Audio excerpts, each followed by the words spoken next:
Serginho, a América Latina é a região com a maior taxa de cesáreas do mundo. Gente, presta atenção. E o Brasil, ele aparece aí como o segundo país que mais realiza essa cirurgia.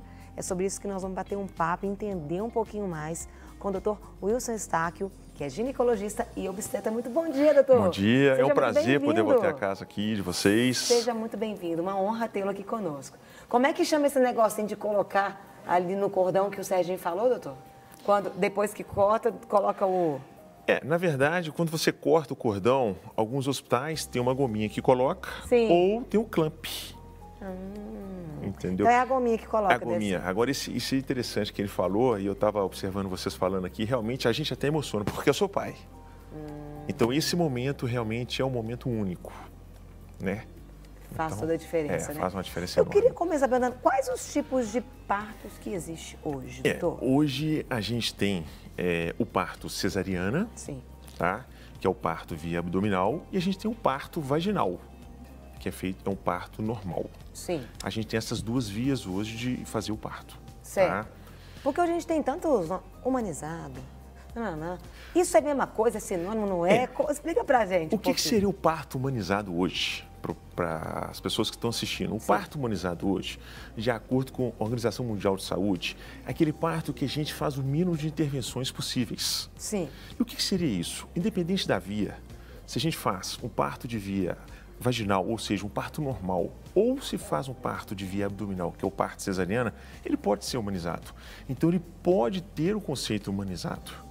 Até a cesárea? Sim, por que não? Olha. Por que não uma cesárea humanizada? Por que não um parto normal humanizado? Entendeu? Então, esse conceito é um conceito interessante. Ele, por volta de 70, um médico francês, escreveu uma obra onde ele colocou muito isso. O parto humanizado, trazendo ali a história do parto humanizado. E a partir de 2000, 2005, isso começou a ser muito difundido. E você tinha dito em relação à taxa de cesárea no Brasil. Sim. O que a gente poderia falar que eu acho que é interessante para as pessoas? Realmente o Brasil, ele estava com a taxa de cesárea alta. Certo. A gente tem percebido o quê? Com as novas normativas, o novo controle da ANS, da Organização Mundial de Saúde, está preconizando cada vez mais o que? O parto normal. Antes, a paciente chegava no hospital e ela chegava, doutor, eu quero parto cesárea. Mas por que você quer parto cesárea? Doutor, eu não quero sentir dor.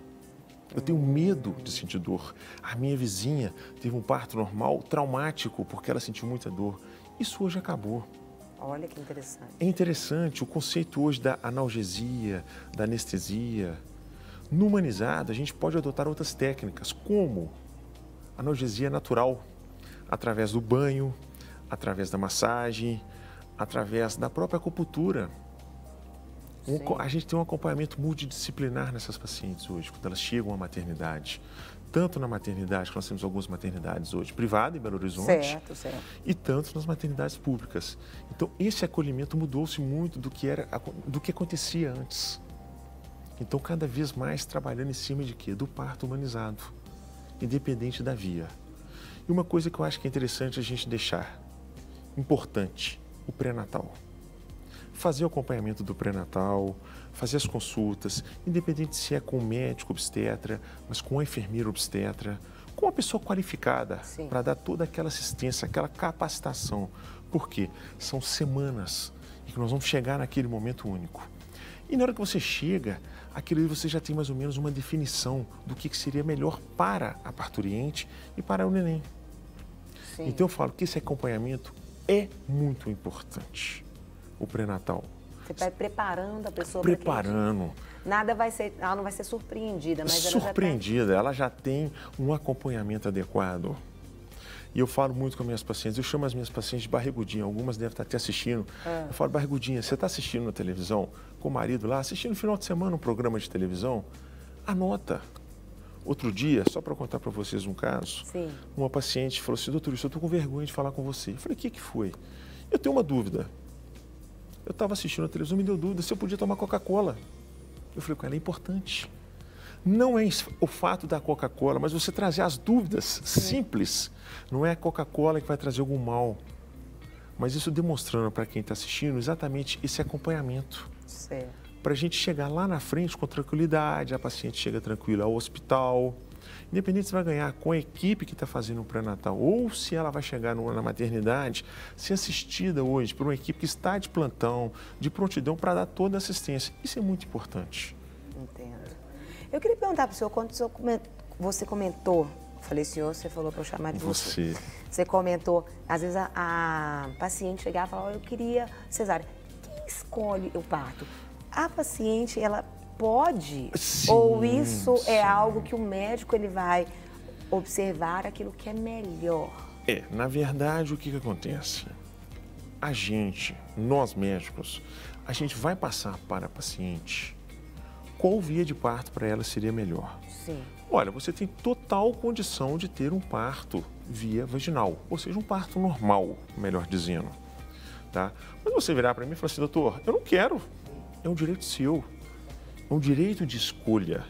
Sim. Então, existem regras, existem normas para que a gente possa interná-la naquele momento adequado. Sim. Tá? A gente não antecipa porque você quer parto cesárea. Entendi. A gente tem que deixar o seu organismo agir e quando é o período certo, correto, de acordo com as normas que existem hoje, que regem nos hospitais, a gente pode internar e fazer o parto cesárea. Porque é um direito de você, como mulher, como gestante, como parturiente naquele momento. Entendi. E você pode tirar suas dúvidas aqui. Aproveita, manda sua pergunta, manda por escrito, coloca o seu nome ou o nome da sua cidade. Doutora, antes de começarmos aqui, a gente já tinha recebido uma pergunta. Olá, bom dia. Meu nome é Camila Aragão, moro em Belo Horizonte. Em 2017, grávida de quase 41 semanas, com 1 centímetro de dilatação, tive um parto de risco. Por ficar insistindo no parto normal, fui submetida a uma cesariana de urgência. O atraso no parto me levou a uma pré-eclâmpsia grave, evoluindo para uma síndrome de HELP? É isso? Síndrome de HELP é um fator complicador de uma pré-eclâmpsia. Sim. Já tinha... Eu vou ler aqui o que está, se tiver alguma expressão errada, não tem sei. problema. Já tinha mecônio na minha bolsa. O que seria o mecônio? Seria aquela criança que está dentro da barriga e ela faz, vamos dizer, um cocôzinho dentro da barriga, mas isso entendi. aí não é indicação absoluta de que tem que ser operado. Existe mecônio fluido, mecônio espesso, acompanhamento com a cardiotocografia, existem algumas coisas que a gente utiliza, tá? Algumas coisas externas que a gente utiliza que a gente consegue acompanhar. Entendi. E aí ela disse que ela já tinha mecônio na bolsa e o líquido estava baixo. Passou 3 dias na UTI, a filha dela e ela, né? Ela fala que elas sobreviveram sem sequelas por milagre. Vamos pegar essa situação aqui. Primeiramente, Camila, essa história sua, graças a Deus, a primeira coisa que a gente tem que dizer é que assim, ela teve um final, feliz. Graças a Deus, feliz. Gente, obstetrícia é isso, né? Obstetrícia é isso. É difícil a gente julgar um caso que ela estava com 41 semanas, pela história, pelo que eu entendi, ela foi internada, foi um parto que foi induzido e por alguns fatores evoluiu com alteração pressórica, que isso pode ocorrer em qualquer paciente. Sim. Tem alguns pacientes que têm alguma predisposição a ter esse aumento. Em qualquer tipo de parto? Sim, tanto o parto normal quanto o parto cesariano, sim, é um fator que pode acontecer. E o caso dela, que é um fator que a gente tem que falar, ela evoluiu com uma complicação mais grave ainda, que é a síndrome HELP, que é grave. A síndrome HELP? São alterações no exame de sangue, dos níveis pressóricos, que é um fator bem complicador e bem grave. As plaquetas caem, são vários nomes, normativas técnicas. E que realmente, por isso, eu acredito que ela deve ter ido para o CTI, tá? Fez o acompanhamento no CTI e, graças a Deus, evoluiu. Sim. Agora, assim, não tem como a gente saber o que realmente aconteceu. O importante é que, pelo que eu entendi, teve o parto, independente de ter sido via... Ela falou que foi parto via cesárea, mas o importante, que eu deixo claro para você, é que evoluiu bem, graças a Deus. A HELP é um fator complicador grave. Entendeu? Mas foi bem sucedido, isso é importante. E a gente analisar o caso assim, só com esses pontos, é um pouco difícil, mas o importante é que teve um bom sucesso. No caso, quais os tipos de anestesia que existem? Hoje, existe algumas anestesias. A gente tem aquilo que eu havia dito anteriormente, que é a natural, sim, que é banho, a paciente controlar, ela está em fase ativa de trabalho de parto, Sim. ela fazer o controle da respiração. Isso ajuda muito. Isso ajuda a controlar as dores, a massagem, a própria acupuntura. Isso eu estou falando de métodos naturais. Sim. E existe a raquianestesia e a peridural. Sim. Como que é feito uma, como que é feito outra? Normalmente, para parto normal, utiliza-se a peridural, mas pode utilizar também a RAC, tá? Por que a peridural? Porque coloca-se um fiozinho que é chamado de catéter, as pacientes que estão assistindo vão ver, que coloca aqui na coluna e fica um fiozinho aqui, aonde o anestesista, o médico anestesista, ele pode fazer infusão de medicamentos. Doutor, eu estou sentindo dor, está doendo. Ele vai lá e faz o quê? Incisão. Desculpa, não é incisão. Injeção de medicação, na qual a paciente vai parar de ter dor. Okay. Já a raquianestesia, ele não tem esse fio. Sim. Normalmente ela pode ser usada na cesariana e no parto normal também. A paciente está quase nascendo, ele pode fazer uma RAC, que a gente chama de uma RACzinha baixa, bem leve para relaxar. É a RAC que você não pode mexer ou é a peridural? Não. Que eles falam que é perigoso. Isso aí, na verdade, tanto uma contra a outra, a paciente ela tem que ficar na posição, evitar de movimentar, tá? Porque tem uma agulha que vai intramedular, então assim, evita. Sim. Mas tanto a RAC quanto a peridural são anestesias que são utilizadas tanto no parto vaginal quanto no parto cesárea. Existem algumas pessoas, por exemplo, que não podem com uma ou existe até uma, tipo, sim, uma intolerância, eu tive uma paciente que ela tinha sido submetida a 2 anestesias, RAC anestesia, e evoluiu com a gente chama cefaleia pós-RAC. Nesse caso, foi optado, por isso que eu falo, é importante a consulta pré-anestésica. Mudou-se muito. Então, a paciente passar pelo anestesista, onde ela vai ser toda orientada, o anestesista vai deixar de forma clara e objetiva quais tipos de anestesia, qual anestesia vai ser mais indicada para você. Por exemplo, essa minha paciente passou pelo anestesista e o anestesista falou, nós vamos ter que fazer uma peridural. Sim. Existem algumas pacientes que têm pino na coluna, então tem um tipo de anestesia. Às vezes até anestesia geral, eu nem falei, mas existe anestesia geral também, que é aquela que é feita via venosa, onde a paciente ela é entubada. Certo. Existe isso também, entendeu? Eu não falei porque a gente está falando mais de RAC, mas existe anestesia geral também, em alguns casos específicos, entendeu? Então é importante passar pela consulta pré-anestésica, antes de qualquer procedimento cirúrgico, independente de ser parto, qualquer procedimento cirúrgico. E só para a gente fechar assim, a gente poderia dizer que hoje a medicina ela tem buscado garantir aí esse bem-estar da mãe e do bebê? Sim. A medicina evoluiu muito, a gente tem percebido cada dia a medicina, os estudos, as próprias medicações e eu volto a falar, a paciente fazendo um pré-natal adequado, bem acompanhado, independente com quem seja, o médico obstetra, o clínico às vezes não tem, ou o enfermeiro obstetra, acompanhando, a gente tem uma chance de ter um sucesso muito maior. Tem até...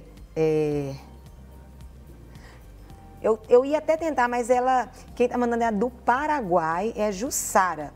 Mas ela escreveu, Jussara, eu não entendi muito não, porque ela escreveu metade assim, em espanhol, tá metade portunhol, metade... algum bebê acaba, deve ser, se virando na hora de ter... ela deve estar querendo dizer... E aí, tipo assim, que dificulta os médicos a realizarem o parto normal e aí exigirem a cesariana, se isso pode acontecer na hora. Não, na verdade... Eu acho que é isso que ela está querendo... Eu acho que eu entendi mais ou menos o que ela quis dizer. Deus abençoe, Jussara. Em relação ao que ele havia dito anteriormente. Que o primeiro dele foi parto normal e o segundo foi cesárea. Sim.